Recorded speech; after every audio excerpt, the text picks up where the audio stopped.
በስመ አብ ወወልድ ወመንፈስ ቅዱስ አሐዱ አምላክ አሜን።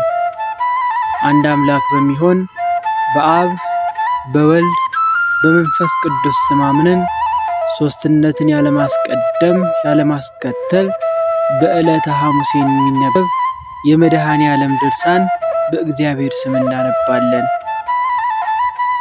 አንድ አምላክ በሚሆን በአብ በወልድ በመንፈስ ቅዱስ ስም አምነን በዕለተ ሐሙስ የሚነበብ የዘጠኙን ሰዓት የሚናገርን ፈጽም ዘንድ ወደ ጥንተ ነገራችን እንመለስ።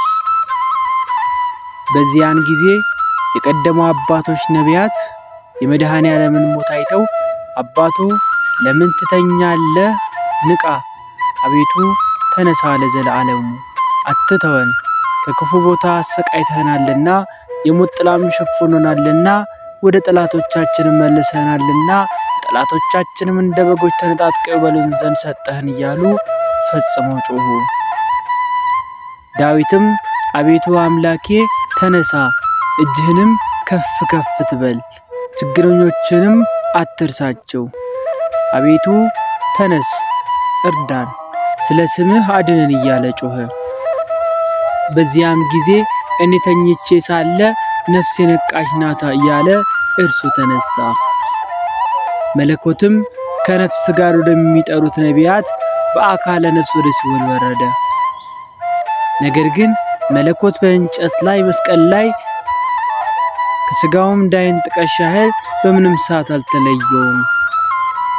ከባህሪው አባቱ ከአብ ከባህሪ ሕይወቱ ከመንፈስ ቅዱስ ጋር በሰማይ ያለ በሲኦልም ነበረ። ዳዊትም መውረዱን አይቶ የሰማይ መላእክት በሮችን ክፈቱ፣ የክብር ባለቤት ይገባ ዘንድ ከጥንት ጀምሮ የተዘጉ በሮች ይከፈቱ እያለ ጮኸ። መላእክትም የክብር ባለቤት እሱ ማን ነው? ይግባ ብለው መለሱ። ዳዊትም በሰልፍ ጊዜ ኃይለኛና ጽኑ የሚሆን እግዚአብሔር ነው አለ። ይህንንም ሲል መላእክት በሮችን ከፈቱ። የተሰበረ የሲኦል በሮች ቁልፎችም በሩ የዚያን ጊዜ አዳም እውነት ነው ይገባል እያለ ወደ መድኃኔ ዓለም ጮኸ። በዚያ ሰዓት ከሲኦልም ከእኔ ወገኖች የሆኑትን የሚነገር ይህ ማን ነው? ነደ እሳት በሚሆን ኃይል ከኔ ሞት ጋር የሚጣላ ይህ ማን ነው? ጨለማውን ድል የነሳ ይህ ማን ነው? መስራቱን የምወደውን ሥራ እንዳልሰራ የሚከለክለኝ ይህ እንግዳ ማን ነው? እያለች ብርሃን ጮኸች። ኢሳይያስ ቀንበርን ከትከሻ ፍርሃትን ከልቦና ያጠፋል፣ ቀንበርን ከትከሻ ይሰብራል። ሐጌ ወደ ሀገር መጥቷልና ያልፋል፣ ገንዘቡንም በመጠጊያው ያኖራል። በደረሰ ጊዜ የቂስ ልጅ የሳኦል ሀገር ራማ ያለፋል፣ ወደ ጋይንም ይሸሻሉ። ይህም በአናቶትና በኤላንሳን ያሉ የሰማውም ሁሉ ይደነግጣል። አሸናፊ እግዚአብሔር በኃይሉ የነበሩትን ያውካቸዋል፣ ታላላቆችንም በጥፋት በትር ይቀጠቅጣቸዋል ይላል። ቆላ ያለውም ሲኦል ናት። ራማ ያለውም መልአኩ ከከፋ ሽታው ከከረፋ ካለቃቸው ከዲያብሎስ ጋር ከራማ የወረዱ መላእክት ተጸልመት ናቸው። ጋይ ያለውም የተረገመ የይሁዳ ማደሪያ ሲኦል የወለደቻችን ገሃነም ናት። እነሆ ስሙ ኢየሱስ የተባለ ሕፃን መድኃኒታችን ፈጣኑና ሯጩን ማረከ። እነሆ እጁንም በምድር ላይ ጉድጓድ ውስጥ ከተተ፣ የነካውም የለም። የምድር እባብም ዲያብሎስ ነው፣ የምድር ጉድጓድም ሲኦል ናት። ስለዚህም ነገር የአንበሶች ጉድጓዳቸው ወዴት ነው? የአንበሶች ግልገሎችስ ወዴት ይሰማራሉ? የአንበሳው ልጅ ገባ ዘንድ አንበሳው ወዴት ሄደ? የሚያስፈራራ አንበሳ ልጁን ነጥቆታልና ሴቶችን ማንቋቸዋልና ከጎኑ ነጥቆ የማድረካቸው ልጆች ሰማዮችን ሞሉ አለ። ስለ አንበሶች የተነገሩት ትንቢት እንናገር። እነዚህ የቀደሙ አባቶች ናቸው። የአንበሳ ልጆችም እነዚህ ነቢያት ናቸው። ጉድጓድም ሲኦል ናት። የአንበሳው ልጅ ገባ ዘንድ የቀደመው አንበሳ ወዴት ሄደ እንዳለ የቀደመው አንበሳ የተባለ አዳም ነው። ልጁ የተባለም ለፍጥረቱ ቤዛ ሆኖ የሞተ መድኃኔ ዓለም ክርስቶስ ነው። አደነ አነቀ ያለው ከሰይጣን እጅ ያዳናቸው ነፍሳትን ነው። ሴቶቹም በመድኃኒታችን በደሙ ፈሳሽነት የከበሩ አብያተ ቤተ ክርስቲያን ናቸው። አንድ ሰው ከኢያሪኮ ወደ ኢየሩሳሌም ሲወርድ ሽፍቶች አግኝተው ደበደቡት፣ አቆሰሉትም።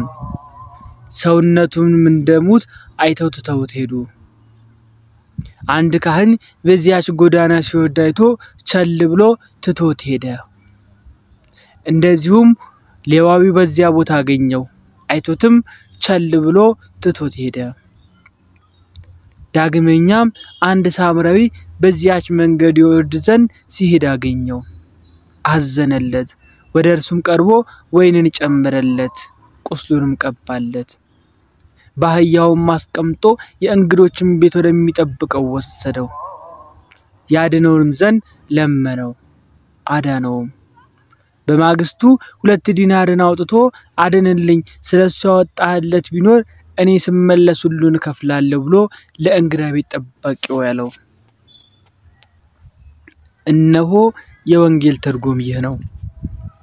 አንድ ሰው ያለው ከገነት ወደ ሲኦል የወረደው አዳም፣ ቀማኞችም ያለው አጋንንት ናቸው።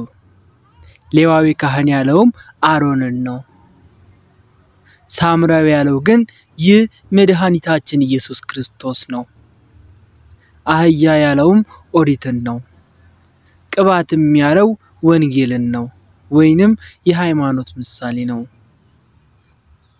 በማግስቱም ያለው ፋሲካ ናት። 2 ዲናር ያለውም የመድኃኒታችንን ስጋውና ደሙ ናቸው። የእንግዳ ቤት ጠባቂውም ኃጢያተኞችን ከኃጢያት ስራ የሚመልሷቸው ኤጲስቆጶሳት ናቸው። በተመለሱ ጊዜ ከፍለሃለሁ ማለትም ከየዋህነት ጋር በበጎ ትምህርት ሰዎችን ከስህተት የሚመልሱ ካህናት በእውነት ዋጋቸው ይከፈላቸዋል። ከዚህም በኋላ በዙፋን ላይ ተቀመጠ። በርሱ በቀኝ እጁ በውስጧም በውጯም በሰባት ማኅተም የታተመች መጽሐፍ አየሁ ያለ ዮሐንስን እንስማው። ይህችን መጽሐፍ ይገልጣት ዘንድ ማኅተሟን ሊፈታ የሚገባው ማን ነው ብሎ በታላቅ ቃል የሚጮህ ታላቅ መልአክን አየው። ይህችን መጽሐፍ ሊገልጣትና ሊያያት የሚቻለው የለም። በሰማይም በምድርም ቢሆን ይህችን መጽሐፍ ሊያያትና ሊገልጻት የሚቻለው የለምና ያለቀሱ ብዙዎች ናቸው። ከሊቃናት አንዱ አትዘን አታልቅስ አለኝ። ይህችን መጽሐፍ ይገልጥ ዘንድ ማኅተሟንም ይከፍት ዘንድ ከዳዊት ስር ከይሁዳ ወገን የሆነ አንበሳ እነሆ አሸነፈ። በዚህ ዙፋን በእነዚህም በአራቱ እንስሳ በእነዚህም በ24ቱ አለቆች መካከል ጎኑ እንደተወጋ በግ ቆሞ አየሁ። ቀንዶቹም 7 ዓይኖቹም 7 ናቸው። ይኸውም በምድር የተላከ የእግዚአብሔር መንፈስ ነው። መጥቶም ያችን መጽሐፍ ተቀበላት። ያችንም መጽሐፍ በተቀበላት ጊዜ እኛ 24ቱ ካህናተ ሰማይና እኛ 4ቱ እንስሳ ለዚህ በግ በፊቱ ሰገዱ። ሁላቸውም ዕጣን የተሞላበት የወርቅ ጽዋንና የሚያመሰግኑበት የምስጋና መሰንቆን ይዘዋል። ይኸውም የቅዱሳን ጸሎታቸው ነው። በምስጋናም ይህችን መጽሐፍ ልትቀበላት ማኅተሟን ልትፈታት ይገባሃል፣ ስለሷ ሙተሃልና በደምህም ዋይተሃታልና እያሉ ያመሰግናሉ። መጽሐፉም አዳም ነው። 7ቱ ማኅተምም መድኃኒታችን እስከ ሞተበት ያለው 7ቱ ዘመኖች ናቸው። የቀደሙ አባቶች ከሲኦል መውጣታቸው እንዲህ ነው። ዓርብ በሰርግ ለመጀመሪያይቱ ሰንበት አጥቢያ ነቢያት ምስጋናን የተመሰገነ እግዚአብሔርና መስግነው ፈረሱንና በላዩ ላይ የተቀመጠውን ወደ ባህር ጣለ እያሉ ባህር ያለው በኃጢአት ታስሮ በትዕቢት ተጭኖ ዲያብሎስ ወደሷ የወረደባት ገሃነም ናት። በዚያን ጊዜነት ከተዘጋች በ5533 ዘመኗ ተከፈተች። ነቢያትም በረዳን በእግዚአብሔር ደስ ይበላችሁ ለአዳነን ለያዕቆብ አምላክም እልል በሉ በሚል በዳዊት መዝሙር እያመሰገኑ ገቡ። በተቸገሩ ጊዜ ወደ እግዚአብሔር ጮሁ፣ ከችግራቸውም አዳናቸው። ቃሉን ላከ አዳናቸው፣ ከሞታቸውም አዳናቸው። ከሞት ጥላና ከጨለማም አወጣቸው። እግራቸውን ብረታቸውን ሰብሮ የሀገራቸውን መንገድ ይሄዱ ዘንድ የቀና መንገድን መራቸው። አርፈዋልና አመሰገኑ ተደሰቱ። ወደ ወደዱት ወደብም መራቸው።